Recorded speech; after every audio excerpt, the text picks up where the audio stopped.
Pinalambot ko nga pala itong mga pare ng napakatagal, halos 2 oras. Kaya naman parang bebilgam lang itong pata. Nakaraman na ba kayo ng ganito mga par? Itong pata ng baboy na may bintuelas, ayan o, tsaka repolyo mga. A few moments later.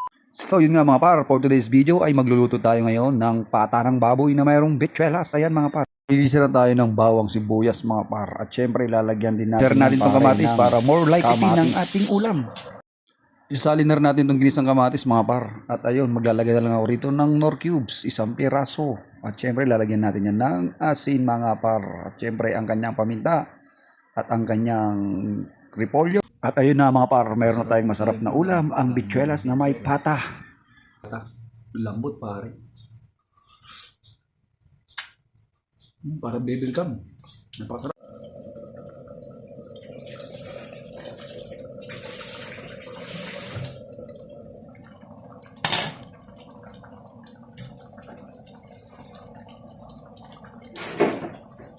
Lambot na pare. Lagyan na natin yung repolyo pare.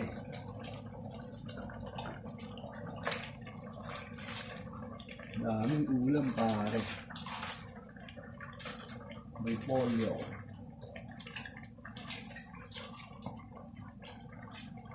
Yan. Cook until wait. Luta siya.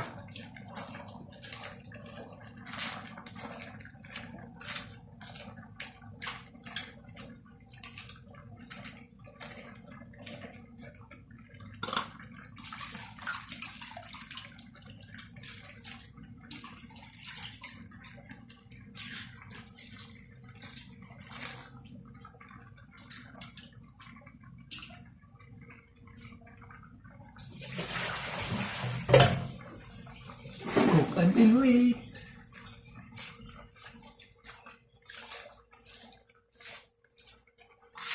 Daming repolyo pare.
Luto na ang ating bichuelas na may pata pare.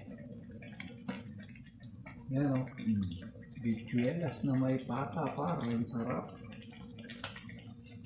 Napakalapit ng sabaw pare. Yun o.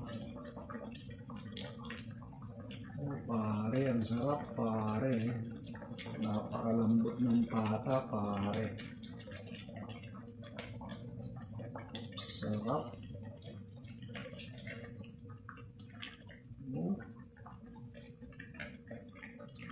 Sarap nito pare. Ang lambot ka ng pata pare. Tignan mo natin pare.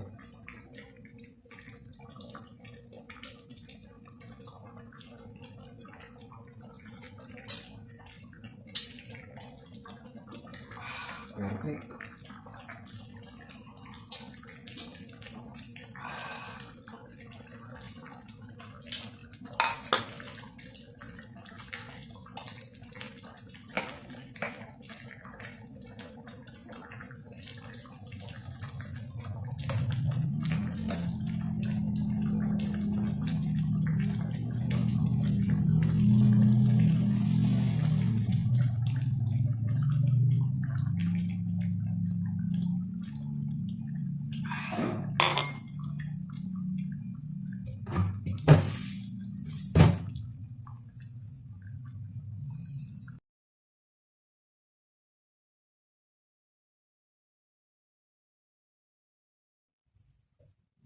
Kain tayo mga pare, oh.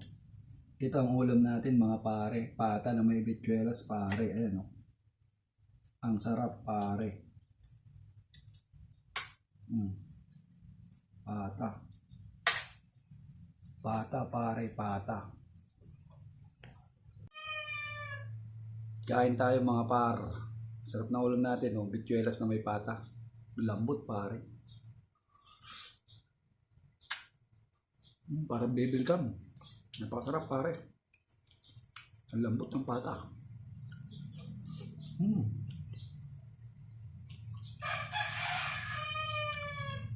Pata pare, lambot.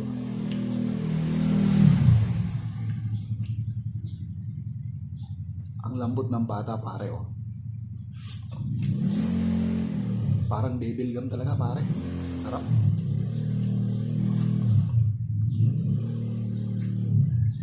Pollo pare. Pakalambot talaga nito pare.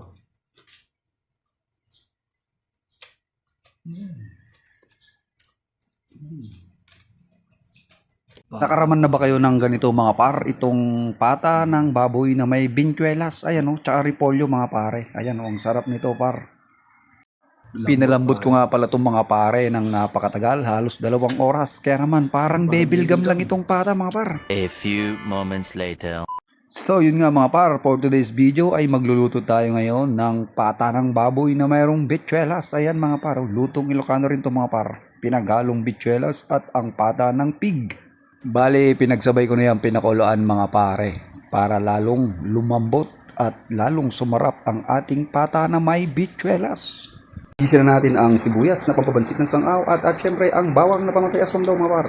Habang pinapalambot natin ang pata mga par at ang bitsuelas ay igigisa na natin itong sibuyas. Syempre isasabay na rin natin dyan ang bawang mga parang pamatay daw ng aswang sabi ng unang panahon. Yan, gigisa rin natin itong kamatis para more lycopene ng ating ulam. Siyempre pag nagisa na natin ang kamatis mga par ay ilalagay na rin natin dito sa ating pata na may bitsuelas. Ayan, pag ihahalo natin yan mga par para magkulay ang ating bitsuelas na may pata.